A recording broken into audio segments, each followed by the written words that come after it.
या परे आसिला द्वापर जुग। द्वापर जुगरे मध्य 7 दिन अंधार हेइछि। केतेबेले ना जेतेबेले कृष्ण बलराम सहित जरासंधर युद्ध 18 थर होता 17 थर पराजित है 18 थर युद्ध चली थाए। जरासंध पछे पछे गोड़ऊ थाए। भगवान कृष्ण बलराम अन्य उपाय न पाई कौन कले ना रईवत पर्वत भली गोटे पर्वतर गुंफा भितर पशिगले। से पर्वत गुंफा द्वार मोरे जरासंध जगी रहिला केतेबेले तो फेरिब। 17 थर मो द्वारा पराजित होगी पड़ी आईछ। मु तुमको 17 थर प्राण भिक्षा देइछि। तुम पचरे गोड़े की तुम जीवन नहीं। आज 18 थर केते थर युद्ध करी। आज तुमर नले मोर।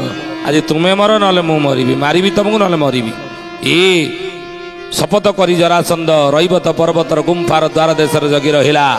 भगवान कृष्ण एवं बलराम 7 दिन काल रईवत पर्वतर गुंफा भितर पशिकी रहिले।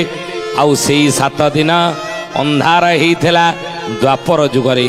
बोलिए महापुरुष अच्युतानंद जी की तेणु कली जुगरे महापुरुष कहउचंदी एही ठारे वीर शब्द धीन जाए होइब घोर अंधार बहुड़ल होइब घोर अंधार चौधिग चमकाई भैरवी रड़िब सकलपुर।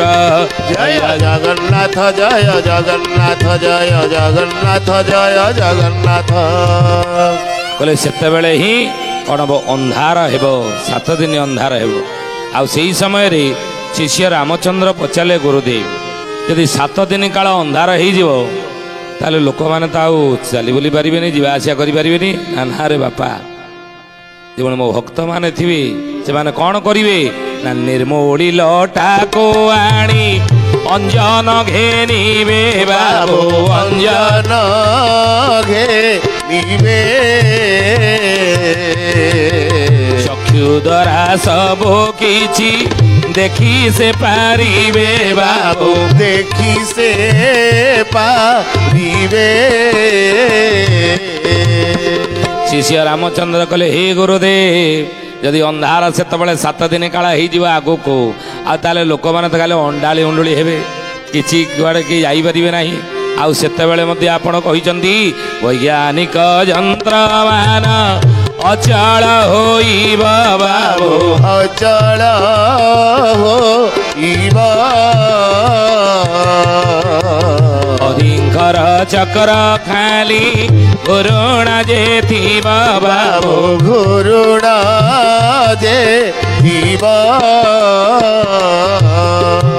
इलेक्ट्रिसिटी रहिब नाही विद्युत शक्ति रहिब नाही वैज्ञानिक यंत्र सब अचल हो आलुओ किमिति अंधार चारिआडे हेइथिबो ताले लोक कौन करिवे।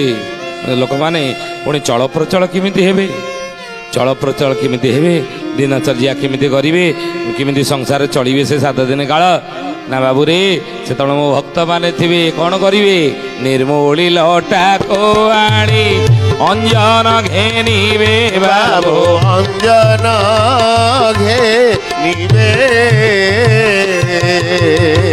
चक्षु द्वारा सब किछि देखी से पारिबे बाबू देखी से पारिबे।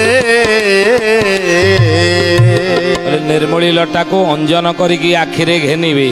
आखिरे घेनिले कौन हम आखिरे लगेले ना जिमिति दिन रे हमको देखा जाउची राति ही गले भी आखिरे से अंजन को घेनिले लगेले आ दिन रे देखाला भलिया देखा जीव अंधारे आ से भक्त माने